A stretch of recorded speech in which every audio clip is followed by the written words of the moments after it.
Aujourd'hui, je ne vais pas t'expliquer. Je vais te réveiller une mémoire ancienne, vivante, celle que tu ne peux pas apprendre parce qu'elle te traverse déjà. Il existe un mythe, un murmure dans les couloirs du temps, celui d'un livre caché, écrit non pas avec de l'encre, mais avec de la lumière vivante.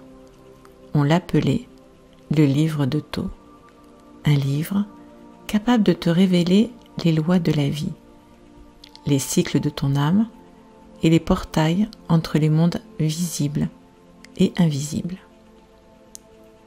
Thoth, le dieu à tête d'ibis, n'était pas seulement un dieu du savoir, il était le gardien des langages sacrés, celui qui savait que la vibration était la forme originelle, que tout, absolument tout, commence par un son, une fréquence, un code.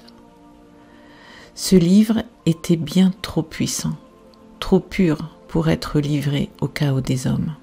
Alors, il fut dissimulé, pas détruit, juste déguisé, codé dans un objet banal, si banal qu'on ne le chercherait jamais là. Un simple jeu, un jeu de cartes.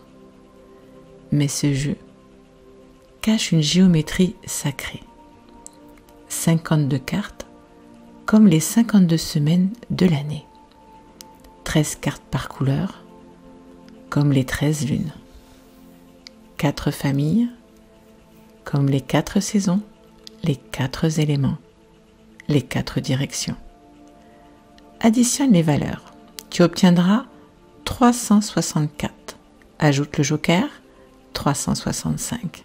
Exactement comme les jours d'une année solaire.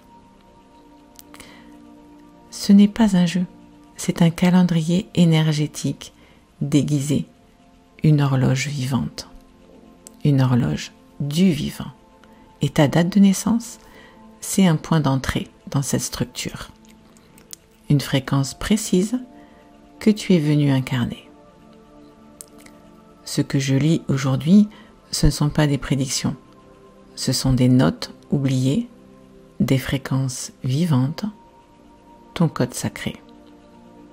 Il ne dit pas quoi faire, il te rappelle comment tu fonctionnes quand tu es dans ton axe. Et comme toute énergie, cette fréquence a 2 polarités. En équilibre, elle t'aligne, elle rayonne, elle construit. En déséquilibre, elle se tord, elle explose, elle t'épuise. Ce n'est pas 2 énergies, c'est la même fréquence, mal orientée, comme un courant électrique qui éclaire ou qui fait sauter le système.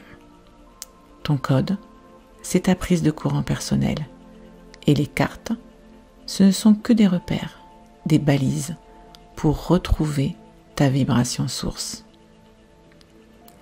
Alors maintenant, écoute bien ce que je vais te dire. Ce que je viens de te dire, ce n'est pas pour te séduire. Ce n'est pas pour t'enseigner. Ce message, j'en ai conscience, n'est pas pour tout le monde. Il ne cherche pas à convaincre, il attend que ton âme l'entende. Et si ça vibre en toi maintenant, ce n'est pas un hasard. C'est juste que tu es prête. Prête à arrêter de te perdre, prête à te rebrancher, prête à te souvenir. Donc, si tu veux recevoir ta lecture vibratoire complète, tu peux m'envoyer un message et on en discute ensemble. Ce que tu cherches est peut-être en train de te retrouver.